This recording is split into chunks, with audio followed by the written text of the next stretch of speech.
Hello friends, welcome to online study centre. हम लोग पढ़ेंगे क्रॉनिकल के करंट अफेयर्स। ठीक है, और ये जुलाई 2022 का संस्करण है। ठीक है, प्रतियोगिता दर्पण के वीडियोस आ चुके हैं, वो पहले ही दे दिया गया है, आप वो देख सकते हैं। पीडीएफ के लिए लिंक नीचे डिस्क्रिप्शन बॉक्स में है, आप वहाँ से डाउनलोड कर सकते हैं। ठीक है, चलिए वीडियो देखते हैं। अगर वीडियो अच्छा लगे तो प्लीज़ वीडियो को लाइक, शेयर और सब्सक्राइब नहीं किया है तो सब्सक्राइब जरूर करें। चलिए शुरू करते हैं राष्ट्रीय घटनाक्रम से, जहां पहला टॉपिक है कि राष्ट्रीय उपलब्धि सर्वेक्षण 2021 रिपोर्ट। देखा जाए तो 25 मई को स्कूल शिक्षा और साक्षरता विभाग, शिक्षा मंत्रालय ने राष्ट्रीय उपलब्धि सर्वेक्षण 2021 रिपोर्ट जारी की। ठीक है, ये हर 3 साल में जारी की जाती है। इसमें देखा जाए तो कक्षा तीसरा और 5वां के लिए भाषा, गणित और पर्यावरण विषय, फिर कक्षा 8वीं के लिए जो भाषा है, फिर गणित, विज्ञान, सामाजिक विज्ञान, कक्षा 10वीं के लिए भाषा, गणित, विज्ञान, सामाजिक विज्ञान और अंग्रेजी, इन विषय को शामिल किया गया था। ठीक है, राष्ट्रीय उपलब्धि सर्वेक्षण में इन विषय को शामिल किया गया था, तीसरा और 5वां, फिर 8वां और 10वीं कक्षा के लिए। देखा जाए तो लगभग 80% छात्र ने महामारी के दौरान घर पर सीखने को एक बोझ माना है और ये महसूस किया है कि उन्होंने साथियों की मदद से स्कूल में बेहतर सीखा। मतलब जो कोरोना का काल आया, मतलब कोविड का जो काल आया, उस दौरान लोगों को अपने बच्चों को घर पे ही ऑनलाइन शिक्षा देनी पड़ी। ठीक है, लेकिन इसे 80% छात्रों ने एक बोझ माना है। ठीक है, और स्कूल में जो साथियों के साथ सीखते हैं उसको बेहतर समझा है। फिर 45% छात्र ने घर पर सीखने के अनुभव को आनंददायक पाया। ठीक है, मतलब कुछ 45% छात्र ऐसे थे जो घर पर सीखना उनको आनंददायक लगा। इसमें आगे है कि 38% छात्र को घर पर पढ़ाई करने में कठिनाइयों का सामना करना पड़ा। 24% छात्र ऐसे थे जिनके पास कोई डिजिटल डिवाइस उपलब्ध नहीं थी। ठीक है, और विभिन्न कक्षाओं के छात्रों ने भाषा को बेहतर प्रदर्शन, लेकिन गणित और विज्ञान जैसे विषय में पिछड़ गए। भाषा तो उन्होंने सीखा लेकिन गणित और विज्ञान में पिछड़ गए ऑनलाइन स्टडी में। देखा जाए तो अनुसूचित जाति, अनुसूचित जनजाति, अन्य पिछड़ा वर्ग के छात्रों को सामान्य श्रेणी के छात्रों की तुलना में खराब प्रदर्शन रहा। ठीक है, चलिए नेक्स्ट टॉपिक देखें। नेक्स्ट टॉपिक है आंकड़ों में सूखा रिपोर्ट 2022। ठीक है, आंकड़ों में जो सूखा रिपोर्ट देख रहे हैं जिसे कहते हैं ड्राउट इन नंबर्स रिपोर्ट 2022। देखा जाए तो अबीदजान, कोटे डी आइवरी में आयोजित जो संयुक्त राष्ट्र मरुस्थलीय रोकथाम अभिसमय था, उसका 15वां सम्मेलन यानी कोप 15 आंकड़ों में सूखा रिपोर्ट 2022 जारी की गई। ये रिपोर्ट जो है वो हमारे पारिस्थितिकी तंत्र के जो सूखे प्रभाव को आंकड़ा को संग्रह करता है और वर्ष 2000 के बाद दुनिया भर में सूखे संख्या और अवधि में 29% की वृद्धि हुई। 2022 में 2.3 बिलियन से अधिक लोग पानी के संकट का सामना कर रहे हैं। इस सूखा रिपोर्ट में कहा गया है कि 2022 में 2.3 बिलियन से अधिक लोग पानी के संकट का सामना कर रहे हैं। लगभग 160 मिलियन बच्चे गंभीर और लंबे समय तक सूखे की चपेट में हैं। रिपोर्ट का पूर्वानुमान देखें तो अगर सही होता है, अगर ये रिपोर्ट अगर सही होता है तो वर्ष 2021 तक जो ग्लोबल वार्मिंग होगा उसमें 3 डिग्री सेल्सियस तक बढ़ जाएगा और सूखे का जो नुकसान है वो आज के स्तर से लगभग 5 गुना अधिक हो सकता है। ठीक है, और रिपोर्ट के अनुसार जो भारत के कई हिस्से हैं उन क्षेत्रों की सूची में आते हैं जो विश्व स्तर पर सूखे की चपेट में है। ठीक है, चलिए नेक्स्ट देखते हैं। नेक्स्ट टॉपिक है यात्रा और पर्यटन विकास सूचकांक 2021। देखा जाए तो 24 मई को विश्व आर्थिक मंच द्वारा यात्रा और पर्यटन विकास सूचकांक 2021 जारी किया गया। विषय था एक सतत और लचीला भविष्य के लिए पुनर्निर्माण।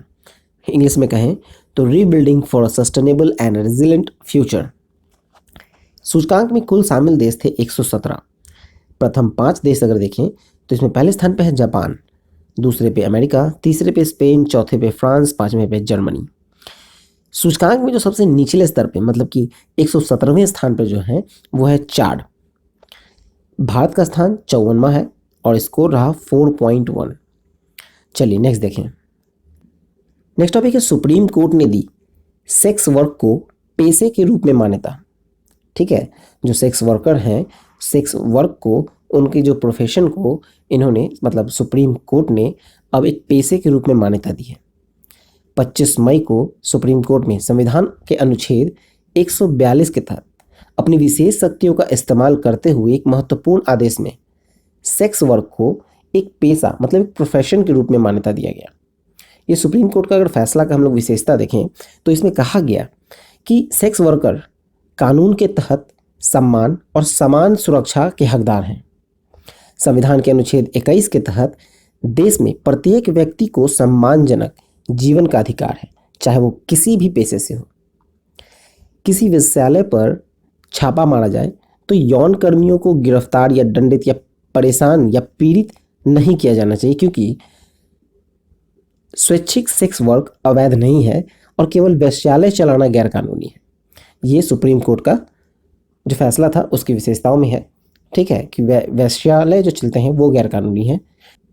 इसमें आगे है कि यदि कोई नाबालिग वेश्यालय में या सेक्स वर्कर के साथ रहता पाया जाता है तो उसको ये नहीं मानना चाहिए कि बच्चे की तस्करी की गई है, ठीक है।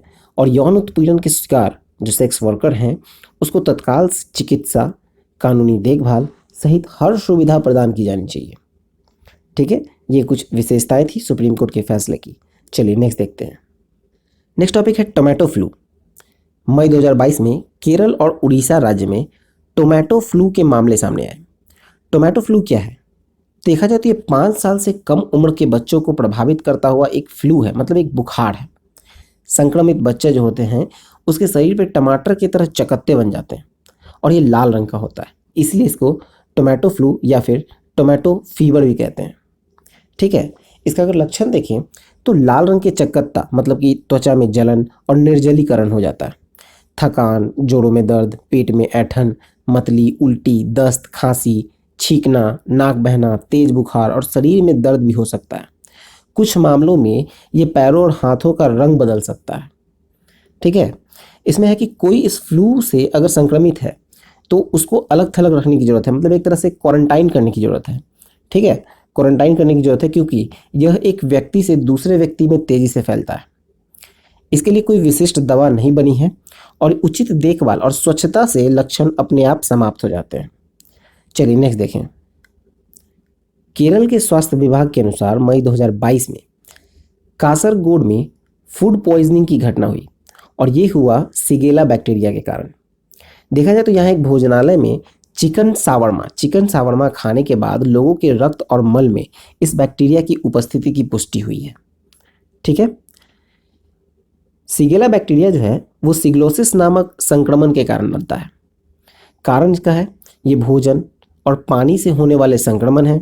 ये दूषित भोजन के सेवन, दूषित पानी से स्नान करना, रोगी के मलमूत्र के प्रत्यक्ष या अप्रत्यक्ष संपर्क से ये रोग फैलता है।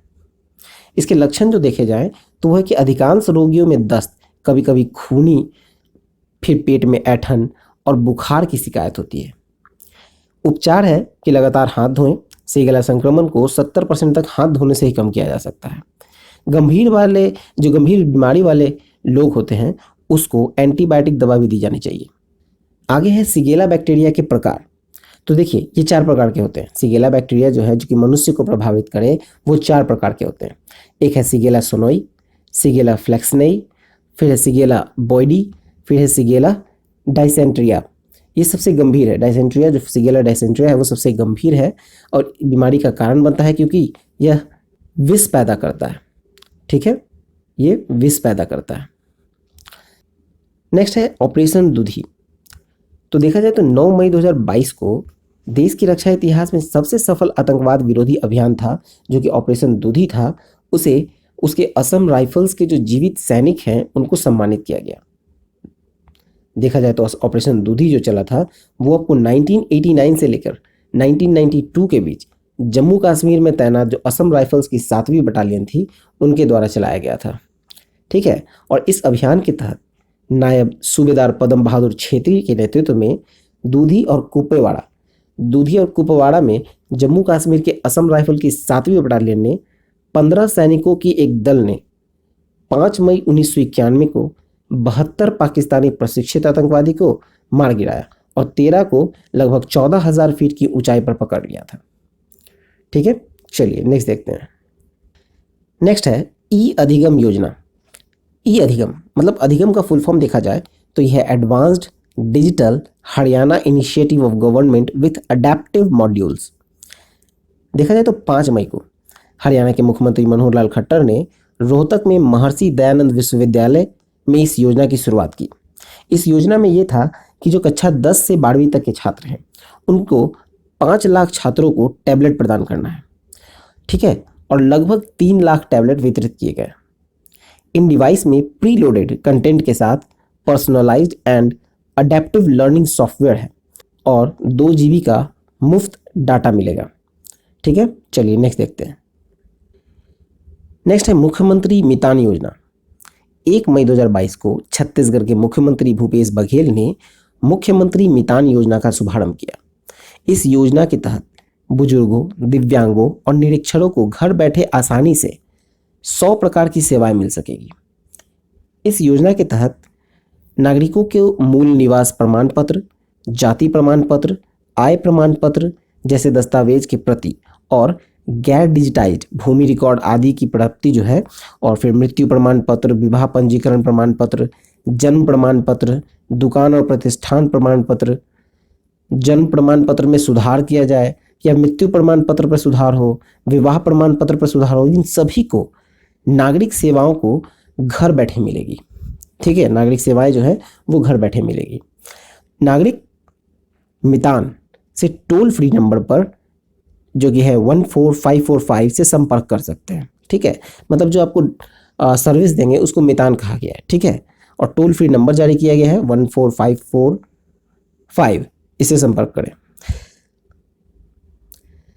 जब एक बार विभाग एक प्रमाण पत्र जारी करता है तो मितान यानी वो व्यक्ति द्वारा एक बंद लिफाफे में नागरिकों के घर तक पहुंचाया जाएगा, ठीक है। वर्तमान में 14 नगर निगमों में 13 प्रकार की सेवाएं उपलब्ध होगी। शीघ्र ही पूरे प्रदेश में ये योजना और अन्य सेवाएं भी इस योजना के माध्यम से प्राप्त की जा सकेंगी, ठीक है। चलिए नेक्स्ट देखते हैं। अब आते हैं अंतर्राष्ट्रीय घटनाक्रम में, जिसमें पहला है मंकी पॉक्स। मंकी पॉक्स जो है वो यूनाइटेड किंगडम, स्पेन और पुर्तगाल सहित कुल 19 देशों में 200 से अधिक इसके मामले की पुष्टि हुई। ये वायरस जो है वो पॉक्सीविराडे परिवार से है, जो कि ऑर्थोपॉक्स वायरस जो है जीन से बनते हैं, ऑर्थोपॉक्स वायरस जीन से संबंधित हैं, ठीक है। मंकी पॉक्स वायरस का जो पहचान हुआ था पहली बार वो हुआ था 1958 में और इसे बंदरों में पाया गया था। 1970 में डेमोक्रेटिक रिपब्लिक ऑफ कांगो, जिसे पहले कांगो कहा जाता था, वहाँ एक बच्चे में पहले मानव मामले की पहचान की गई थी। मंकी पॉक्स देखा जाए तो इसका लक्षण जो है वो चेचक के समान है, लेकिन ये कम गंभीर होते हैं। WHO के अनुसार मंकी पॉक्स जो है वो आमतौर पर बुखार, दाने और गांठे के जरिए उभरते हैं और इससे कई प्रकार की चिकित्सा जटिलताएं पैदा हो सकती हैं। यह बीमारी जो संक्रमित जानवरों से मनुष्य में फैलती है, हालांकि मानव से मानव में संक्रमित इसका एक लिमिटेशन है, ठीक है, मानव से मानव में ये लिमिटेशन है इसका। फिर देखा जाए तो इसके लक्षण जो है आमतौर पे आपको 2 से 4 सप्ताह तक दिखते हैं, जो अपने आप दूर होते चले जाते हैं, लेकिन कुछ मामलों में यह गंभीर हो सकता है। चलिए नेक्स्ट देखें। अब मूव करते हैं आर्थिक वाणिज्यिक परिदृश्य की ओर, जिसमें पहला है कर्नाटक विकास ग्रामीण बैंक ने जीता PFRDA पुरस्कार। PFRDA मतलब पेंशन फंड नियामक और विकास प्राधिकरण का जो पुरस्कार है वो जीता है कर्नाटक विकास ग्रामीण बैंक ने। 13 मई 2022 को चेन्नई में आयोजित हुआ था यह पुरस्कार, जिसमें 6 राष्ट्रीय पुरस्कार दिए गए हैं। विजेता है कर्नाटका ग्रामीण विकास बैंक, ठीक है, और ये एक क्षेत्रीय ग्रामीण बैंक है। अटल पेंशन योजना के नामांकन के तहत अपनी उपलब्धियों के लिए 6 राष्ट्रीय पुरस्कार इन्होंने प्राप्त किया कर्नाटक विकास ग्रामीण बैंक ने। चलिए नेक्स्ट देखें। नेक्स्ट है कि जापान के MUFG बैंक को मिली गिफ्ट सिटी में शाखा खोलने की मंजूरी। ये गिफ्ट सिटी आपको गुजरात में है, ठीक है। 26 मई को गुजरात में गिफ्ट सिटी में MUFG बैंक की एक शाखा खोलने की अनुमोदन प्रदान करने की घोषणा की गई। भारत में इसका ये 6ठा शाखा होगा। वर्तमान में मुंबई में 1953 में पहली जो खुली थी, भारत में जो पहली शाखा खुली थी वो मुंबई में खुली थी 1953 में, वो है। फिर दूसरा आपको नई दिल्ली में है, फिर चेन्नई में है, बेंगलुरु में है और नीमराना में शाखाएं हैं। ठीक है, कुल 6 शाखा हो गई है भारत में। टोक्यो स्थित बैंक को शाखा खोलने के लिए जो है वो अंतर्राष्ट्रीय वित्तीय सेवा प्राधिकरण और जापान ने वित्तीय सेवा एजेंसी से मंजूरी मिली है। ठीक है, चलिए नेक्स्ट देखते हैं। नेक्स्ट है तापसी पन्नू, गायनोवेदा की ब्रांड एम्बेसडर। देखा जाए तो 10 मई 2022 को बॉलीवुड अभिनेत्री तापसी पन्नू आयुर्वेद फेमटेक, महिला से संबंधित आयुर्वेदिक प्रौद्योगिकी ब्रांड है गायनोवेदा, इस गायनोवेदा का ब्रांड एम्बेसडर इन्हें बनाया गया है, तापसी पन्नू को। गायनोवेदा के जो मुख्य कार्यकारी अधिकारी हैं मतलब सीईओ वो हैं विशाल गुप्ता। गायनोवेदा ब्रांड महिलाओं के स्वास्थ्य देखभाल, विशेष रूप से मासिक धर्म के लिए आयुर्वेद प्रौद्योगिकी सामग्री और समुदाय को जोड़ती है। चलिए नेक्स्ट देखते हैं। नेक्स्ट है पहली खादी उत्कृष्टता केंद्र। 11 मई 2022 को नई दिल्ली में केंद्रीय सूक्ष्म लघु और मध्यम उद्यम मंत्री नारायण राणे ने पहले खादी उत्कृष्टता केंद्र मतलब first centre of excellence for khadi का उद्घाटन किया। ठीक है, ये खादी उत्कृष्टता केंद्र दिल्ली में राष्ट्रीय फैशन प्रौद्योगिकी संस्थान जिसे निफ्ट कहते हैं, national institute of fashion technology, वहाँ स्थापित किया गया है। इस केंद्र की जो बेंगलुरु, गांधीनगर, कोलकाता और शिलोंग यहाँ उप शाखाएं हैं। खादी उत्कृष्टता केंद्र सभी खादी संस्थानों के डिज़ाइन तैयार करने के लिए मार्गदर्शन हेतु खादी के लिए नॉलेज पोर्टल विकसित करने की प्रक्रिया में है। नॉलेज पोर्टल में आपको रंग, रूपरेखा, बुनाई, परत, बनावट, प्रिंट, आकार और काट छांट और अंतिम सज्जा पर डिज़ाइन निर्देश को शामिल किया गया है। नेक्स्ट है राजस्थान के बाड़मेर जिले के बालोतर इलाके में जो मियाँ का बाड़ा रेलवे स्टेशन है उसका नाम बदलकर अब महेश नगर हॉल्ट किया गया। चलिए नेक्स्ट देखें। अब आते हैं पुरस्कार सम्मान में, जहां पहला है विश्व खाद्य पुरस्कार 2022। 5 मई 2022 को विश्व खाद्य पुरस्कार फाउंडेशन से विश्व खाद्य पुरस्कार 2022 प्रदान किया गया। विजेता रहे सिंथिया रोसेंजवेग, जो कि नासा के Goddard institute for space studies में एक वरिष्ठ शोध वैज्ञानिक और जलवायु प्रभाव समूह की प्रमुख हैं। पुरस्कार राशि है कुल $2.5 लाख। इस पुरस्कार को खाद्य और कृषि का नोबेल पुरस्कार भी कहा जाता है। यह पुरस्कार जो है वो एक अंतर्राष्ट्रीय पुरस्कार है जो लोगों को दिया जाता है जिन्होंने दुनिया भर में भोजन की गुणवत्ता, मात्रा या उपलब्धता में सुधार करके मानव विकास में योगदान दिया है। चलिए नेक्स्ट देखें। अगला टॉपिक है ENBA अवार्ड 2021। तो ये 14वां संस्करण है ENBA का। ठीक है, 30 अप्रैल को exchange for media news broadcasting award ENBA का 14वां संस्करण का अवार्ड दिया, जिसमें विजेता रहे बेस्ट फ्रेंड फॉर एवर। ये दूरदर्शन पर पालतू जानवर को देखभाल पर आधारित एक टीवी सीरीज है। एक आधे घंटे का टीवी सीरीज है, साप्ताहिक लाइव फोन शो है, जिसमें 2 पालतू विशेषज्ञ लोगों को पालतू जानवर की देखभाल, उनकी भोजन पोषण, नियमित स्वास्थ्य जांच, टीकाकरण और पालतू जानवरों से संबंधित अन्य मुद्दों के बारे में मार्गदर्शन करते हैं। फिर नेक्स्ट है कि इसमें दूरदर्शन ने best in depth Hindi series के लिए ENBA अवार्ड भी जीता है। और इसके अलावा DD किसान के कार्यक्रम अपना पशु चिकित्सा को best campaign for social cause Hindi के लिए ENBA गोल्ड अवार्ड से सम्मानित किया गया। ठीक है, चलिए नेक्स्ट देखें। अब मूव करते हैं हम लोग नियुक्तियां मतलब अपॉइंटमेंट्स की ओर, जिसमें पहला है कि 25वें मुख्य चुनाव आयुक्त यानी CEC नियुक्त हुए हैं राजीव कुमार। फिर नेक्स्ट है बैंक ऑफ इंग्लैंड के मौद्रिक पैनल में नियुक्त हुए हैं डॉक्टर स्वाति ढींगरा, जो कि ब्रिटेन में भारतीय मूल की शिक्षाविद हैं। फिर नेक्स्ट है कि RBI ने नए कार्यकारी निदेशक के रूप में नियुक्त किया डॉक्टर सितिकांत पटनायक को। फिर नेक्स्ट है कि आदित्य बिरला कैपिटल के अगले मुख्य कार्यकारी अधिकारी नियुक्त हुए हैं विशाखा मूले। नेक्स्ट है प्रधानमंत्री नरेंद्र मोदी का सलाहकार नियुक्त हुआ है तरुण कपूर, जो कि पूर्व पेट्रोलियम सचिव थे। फिर नेक्स्ट है कि इलेक्ट्रॉनिक्स और सूचना प्रौद्योगिकी मंत्रालय का सचिव नियुक्त हुए हैं अलकेश कुमार शर्मा। अब आते हैं निधन की ओर, जिसमें पहला है रजत कुमार कर। रजत कुमार कर जो हैं वो पद्मश्री से सम्मानित प्रख्यात उड़िया साहित्यकार रजत कुमारकर का भुवनेश्वर में 88 वर्ष की आयु में निधन हो गया। फिर नेक्स्ट है टोनी ब्रुक्स। 1950 के दशक के में 6 फार्मूला 1 ग्रैंड प्रिक्स जीतने वाले फार्मूला 1 ब्रिटिश मोटर स्पोर्ट्स चालक, जिसका 90 वर्ष की आयु में निधन हो गया। चलिए नेक्स्ट देखें। अब आते हैं पुस्तक की ओर, जिसमें पहला है Sumitra and Anees an Indian marriage tales and recipe from a khichdi family. इसके लेखक हैं सीमा चिश्ती। फिर नेक्स्ट है पॉलिटिकल पावर व्लादिमीर जेलेंस्की। इसके लेखक हैं माइकल फ्रिजल और पाब्लो मार्टिनो। फिर नेक्स्ट है बर्ड वॉचिंग अ नोवेल। इसके लेखक हैं स्टीफन ऑल्टर। नेक्स्ट है unstoppable how youth icons achieve extra ordinary things. इसके लेखक हैं मंथन शाह। चलिए नेक्स्ट देखें।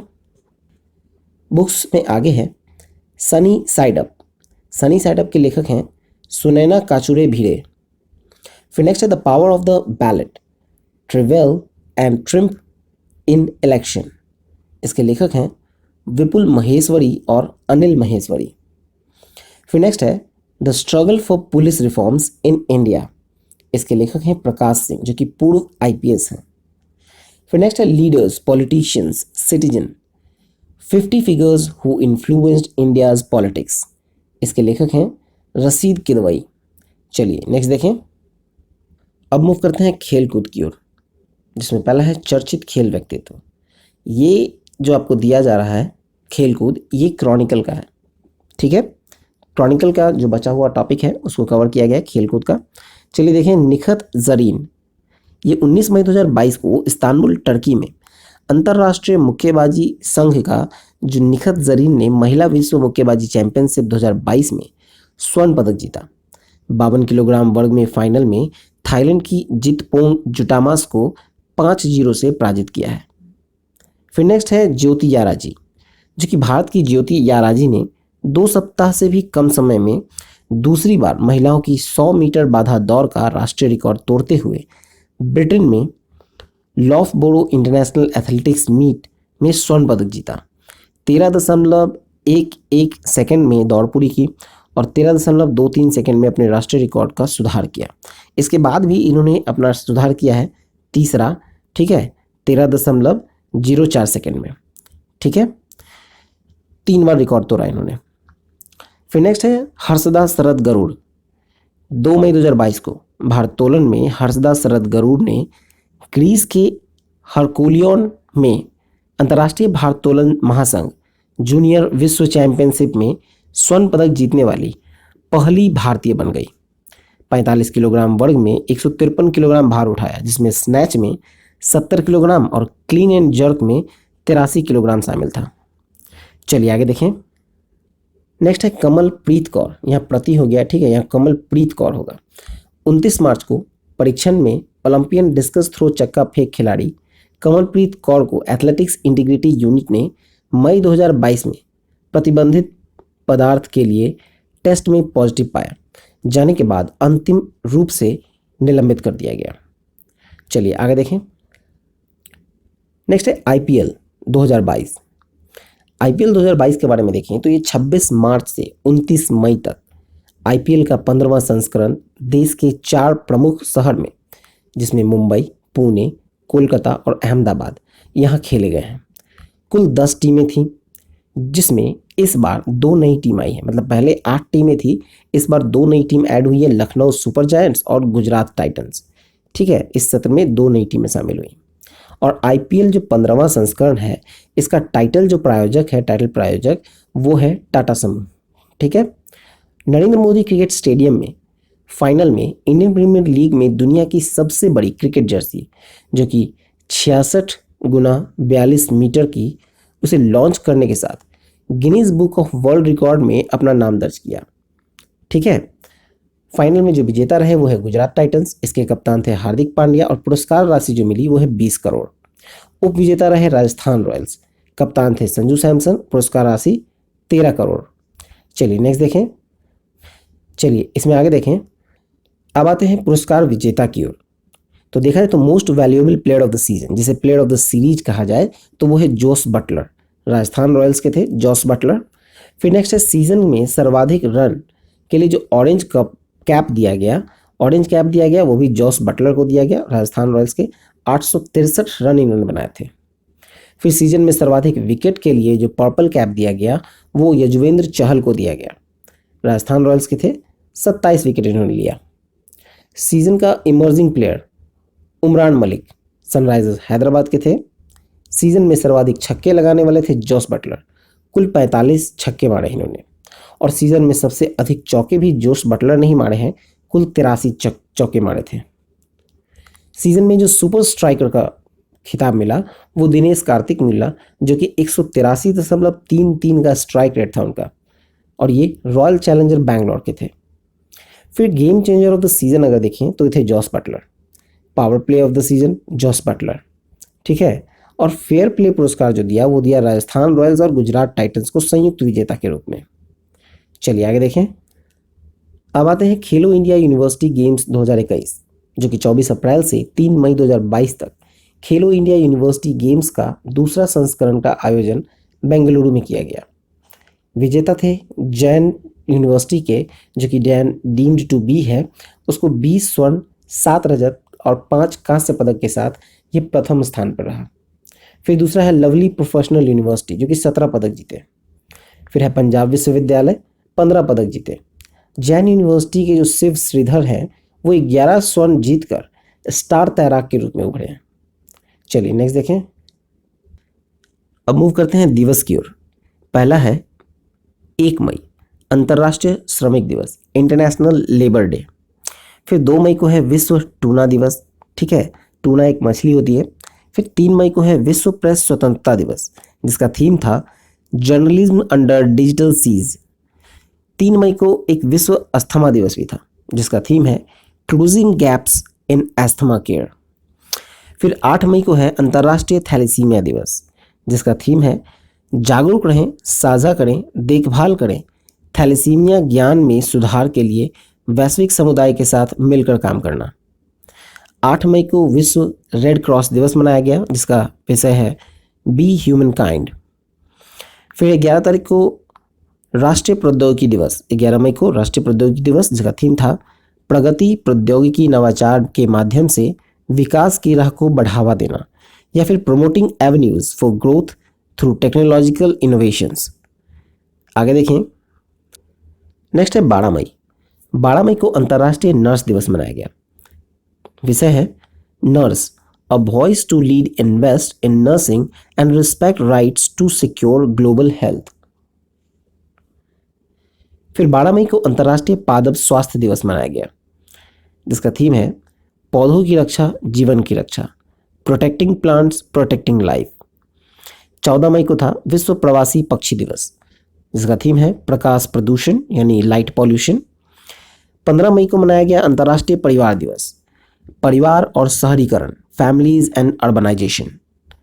16 मई को अंतर्राष्ट्रीय प्रकाश दिवस मनाया गया और 17 मई को विश्व दूरसंचार और सूचना समाज दिवस मनाया गया। फिर नेक्स्ट है कि डिजिटल टेक्नोलॉजीज, जिसका थीम है 17 मई को जो विश्व दूरसंचार और सूचना समाज दिवस मनाया गया, उसका थीम था digital technologies for older person and healthy ageing. फिर 18 मई को अंतर्राष्ट्रीय संग्रहालय दिवस मनाया गया, संग्रहालय की शक्ति, द पावर ऑफ म्यूजियम्स। चलिए आगे देखें। 20 मई को विश्व मधुमक्खी दिवस मनाया गया, जिसका विषय था be engaged, celebrating the diversity of bee and beekeeping system. फिर 21 मई को मनाया गया अंतर्राष्ट्रीय चाय दिवस। 22 मई को अंतर्राष्ट्रीय जैव विविधता दिवस, सभी जीवन के लिए एक साझा भविष्य का निर्माण।